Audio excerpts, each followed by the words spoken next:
биз аябай 7 жылдан бери күтүп келатканбыз, жаңы мектеп салынган. Анан аябай күтүп сүйүнүп киргенде ушинтип полдору краскалары кетип, полдор түшүп баштады. Анан эшиктер бат эле сынып көбүп кетти. Анан терезелер түшүп баштады да. Анан мектептердин кабинеттери аябай тар. Анан кышында суук болду, курткачан отурдук мектептерде.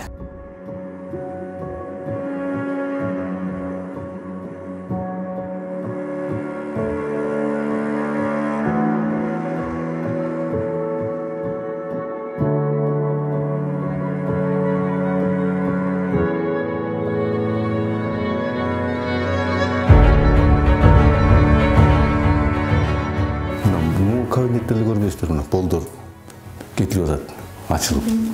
Тиякты ошондой кылып жанагындай ПВА клей менен красканы аралаштырып, тиякты бүтүрүштү. Бир сыйра шлифовка кылып, спортзалды бүтүрдү. Анан кийин калган класстарды частичный жасап. Бир эле класстын эмеси мына полу чирип кеткен да.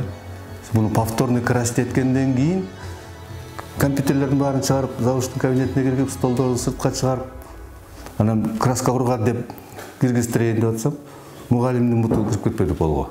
Это мына 2 ай, 3 ай эле окуу. Анан ошондон башталды да, атак уну кайра ремонтко чакырбасак жазында полдун баары түшүп калмак экен. Сиздер ошол Ушунча 5 жылдан ашык убакытка чейин созгондон кийин мындай бир талапка жооп берүүчүдөй кылып туруп жасашса болмок.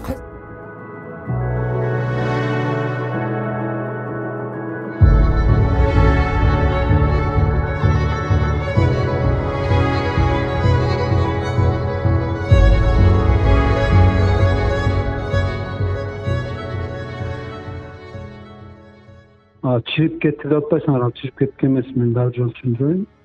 Экинчи этаж мисалы бүгүнкү күнгө чейин идеальный. Биринчи этаждын жарымы идеальный турат. Бирок бер жактан суу кирип, үстүнөн утечка болгон экен суу. Жан жааган сайын кирип, ансыз киргенсип, ошо труба кирген жерден труба жарылып, бүгүнкү күнгө чейин мы не могли найти причину. Ошо астынан алып кеткен судан труба жарылып, влажность постоянно болор экен. Жанагы биз компьютерный класс деп коет, 31 квадратты полностью жаңыртып алмаштырдык.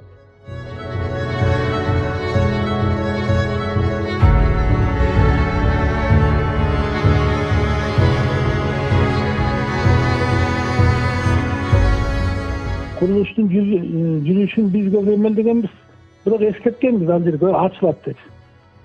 Немеде да жана акты бар го, эксплуатация. Ошол жерге да жазып бергенбиз, эмне ачылып калышы мүмкүн деп. Точно ошолор ачылды, анткени жыгач суу болчу да.